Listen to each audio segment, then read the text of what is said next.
What is up, YouTube? Third Impact here to review Jojo's Bizarre Adventure Stardust Crusaders, Episode 14, titled Justice, Part 1.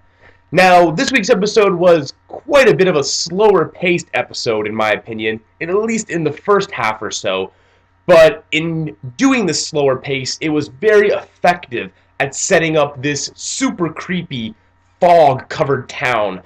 And Enyaba, of course, the mother of J-Guile, centerfold, who is going to be their opponent now in this two-parter, sort of the climax of this segment. We've seen Dio talking to Enyaba, seeking counsel with her, and how she sent all of the stand users we've seen up until this point after the gang. And now she's sort of like the big bad of this section. They're finally going to take her down. So it's really cool. This is going to be a two-parter.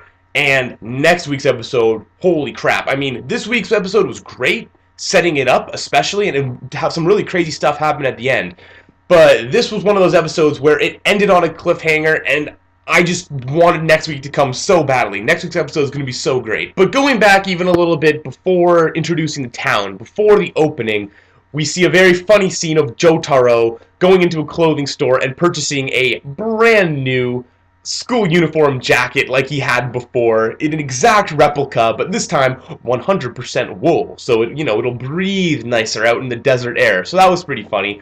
And also, they've finally dropped the useless little girl that's been following them around. It was kind of nice having her around for a bit. She was fun, and the whole thing with Jotaro and whatnot.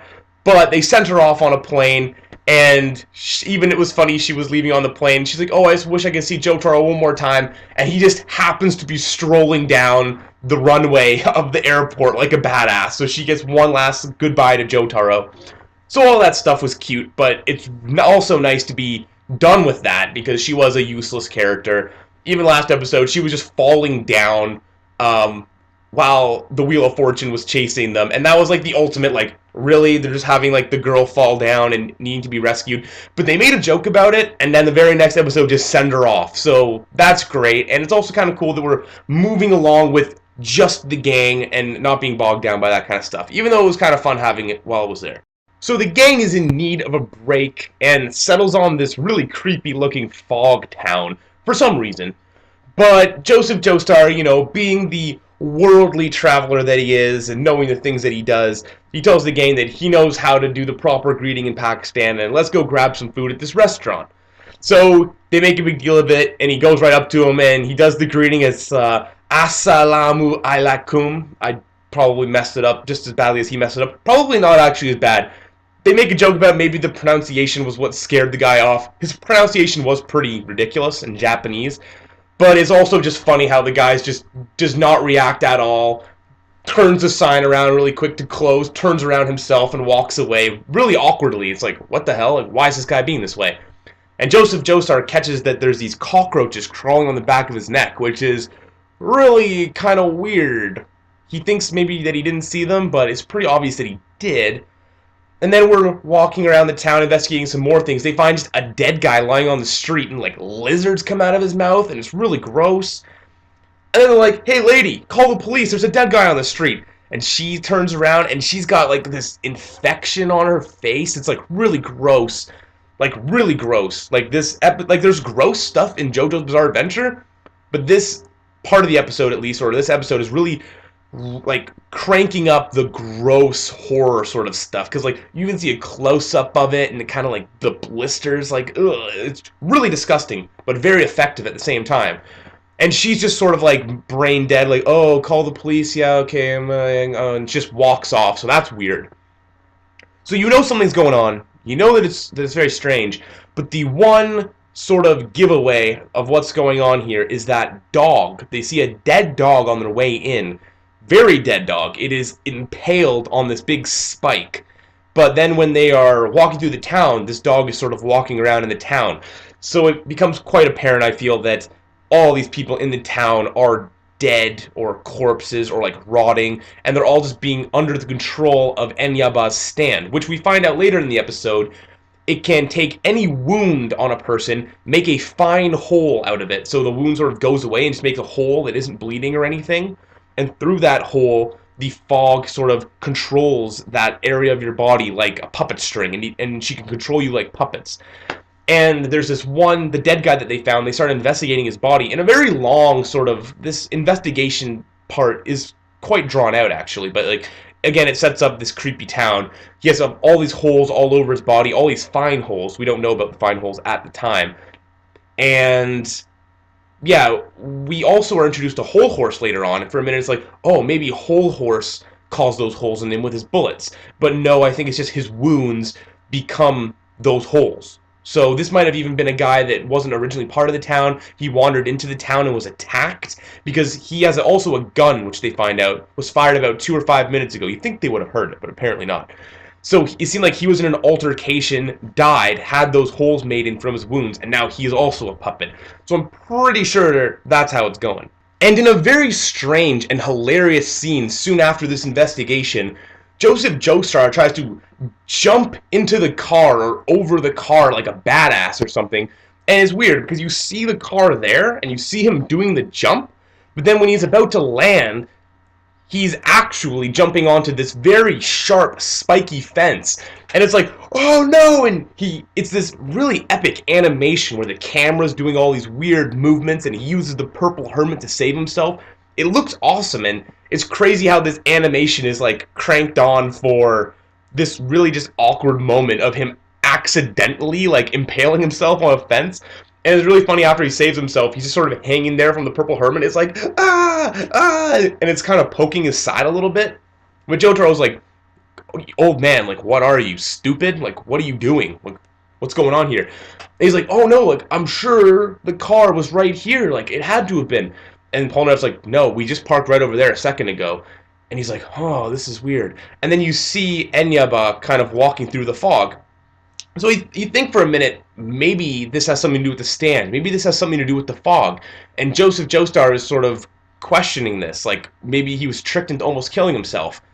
But as we learn later on, that is not the ability of the stand. The stand makes a fine hole in a wound, and then you become its puppet. So they must have really just parked, not where Joseph Joestar thought, and he's just going senile and accidentally almost jumped onto a fence? Is that actually what happened? Like, am I missing something? Because if so, that's hilarious. But they tried to make it look like something was up with that scene, but I don't think there was anything up with that scene. So we're then treated to a very kind and sweet Enyaba who's trying to coerce the group to stay at her inn. And it's really funny. She's telling them how, like, there was a 007 film that was shot there, and that John Lennon had came and visited there one time, and you're hearing over, like, the Japanese dialogue, like 007 and John Lennon and stuff, so that was, like, really funny and kind of cool. And Polnareff's like, oh, really? Like, is that true? And she's like, oh, no, not at all. And he's like, what? So she's a good saleswoman, even though she's just lying about all the stuff that happened. At least she's honest. And there's a really funny scene that when Polnareff's sort of like flirting with her, like just being a nice guy, you know, like trying to flatter her even though she's like an older woman. And she's like, oh, you're so sweet, stop kidding and stuff. And you see what she's actually thinking inside. How she's this crazy, like, split personality. And she's like, how dare you, Polnareff? You're the one I hate the most. Oh, I can't wait to cut your dick off and kill you if I'm ripping out all your guts. It's like, oh my goodness. But at the same time, she's like, looks so happy, and they're like giggling and laughing with each other, so that's hilarious. Once they arrive in the hotel, they sort of split up and go to their rooms, which you think they would have learned by now that maybe they should just always be staying together, but apparently not.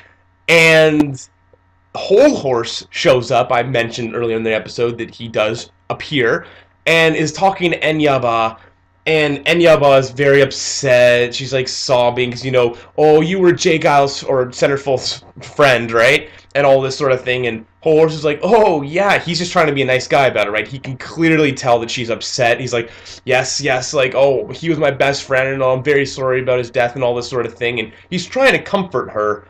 And we see Enyaba, what we feel is Enyaba attempting to manipulate him into killing the group for her, and it seemed like this is the way that the scene's going. She's trying to get his pity so that she can be like, oh, hey, now go, the crew's upstairs, go take care of them. But it turns out that this isn't the case. She is once again having this crazy split personality and pulls out a pair of scissors and stabs Whole Horse in the arm and is like stabbing and cutting and it's really just crazy and creepy. And it turns out that she hates Whole Horse as much as she hates Polnareff, which is ridiculous. And then it's like, how could you leave my son to die? All of this stuff.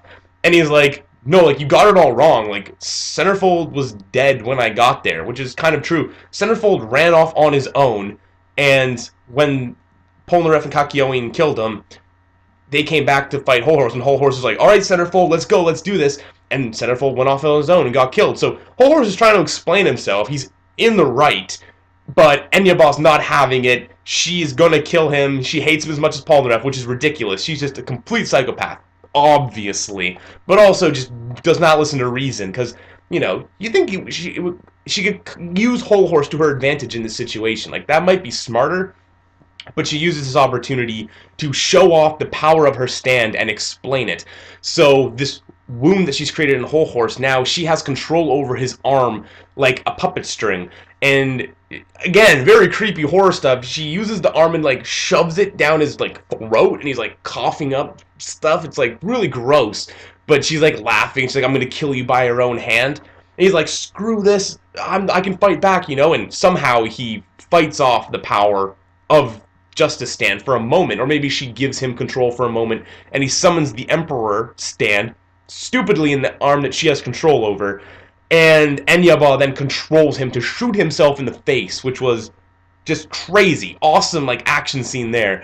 And then that's when attention is brought to the room by Polnareff. Oh, I hear gunfire. There's some commotion. He doesn't even say I hear gunfire. He's like, oh, I hear a sound down there. Yeah, you heard a gun be fired, and crazy witch cackling and screaming. That's what you heard. No, they just, oh, I heard a sound down there. Really great episode. Amazing setup for next week, like I said. And the other scene that I really loved, or the shot that I really loved, was the reveal of Justice. When you see, like, oh, isn't that a skull up in the sky? And you see this, like, skull whirl down, and, like, the fog's twisting and lightning, and then the skull with the card behind it and everything. Oh, like, that shot just looked so powerful. That was awesome. So, amazing episode again. Justice Part 1. Stay tuned for Justice Part 2 next week. It's going to be even crazier. Like, comment, subscribe, all that good stuff. And I will see you guys later. Peace.